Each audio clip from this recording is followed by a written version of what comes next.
traveler and Paimon. What a fantastic night. I'm still immersed in all the happiness and joy, like a candle floating. So are we, and that's why we're here to talk with you. Is there anything you want to know? After recent events, the Akasha can no longer function as it used to. I've given it some thought, and have decided to shut it, but this is definitely not a bad thing. Even from the beginning, I've been planning to shut it. The Akasha's centralized administration of knowledge has always restrained people's curiosity and curtailed the number of paths available to them. I don't think this is good. Although people may initially feel a little uncomfortable with the loss of the Akasha, they will soon understand that this life is more suitable. And as for the future of Sumeru, I'm preparing to regain control of the Academy. The former sages have received their punishment, but the new sages have yet to be selected. I will oversee the process. I hope that the new 6 great sages will be more focused on academics. Sumeru needs such leaders more than... The other big issue is the people of King Deshret. All the residents of the desert, in fact. They have been mistreated for far too long. I've already taken some measures to address this. It will take some time to rebuild everything, but no matter if it's culture, friendship, or trust, we will rebuild. You mean, what happened after the doctor put you to sleep? Not exactly. The top-ranked Fatui Harbingers, up to number 3, possess power comparable to that of gods. I was no match for him in that kind of situation. However, in spite of the bad situation, I still managed to make a fair deal with the doctor. I'm sure you remember the entity that changed your fate, the Heavenly Principles. In fact, the Heavenly Principles has been quiet since the Conria disaster 500 years ago. I used this point as leverage against the doctor. I told him that the Heavenly Principles may be awakened if I destroy the Gnosis. Although it was just a bluff, he still fell for it.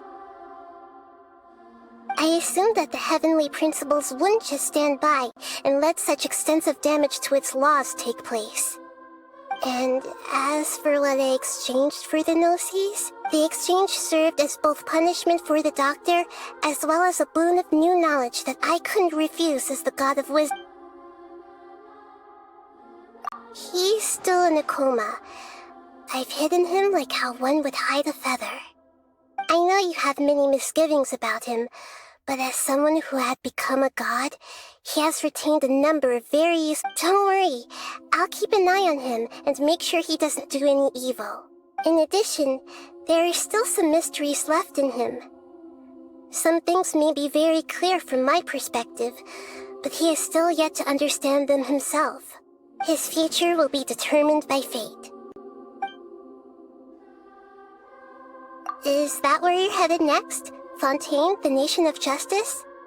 As far as I know, that nation operates in the judicial system. Does their Archon personally judge people? No, there's a Chief Justice in Fontaine.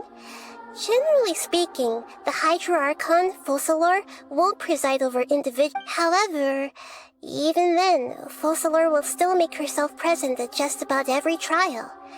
It seems that she just likes to immerse herself in that sort of act. As Archon, she still reserves the right to influence the final verdict. Anyway, let's just say she's got, a very unique Are you sure? Isn't there something else you haven't asked about yet? Huh? You mean... About your sister. While you were resting at Gandharvaville, I took some time to perform an Irminsul search for information on your sister. Yeah! Isn't Irminsul a repository for all the information and memories of Tevat? So there shouldn't be anything on him or his sister. This is true in your case. Irminsul indeed does not have any information on you. However, there must be something different about your sister, because as it turns out, the world has recorded information on her after all. What? There is only one possible explanation. She belongs to this world.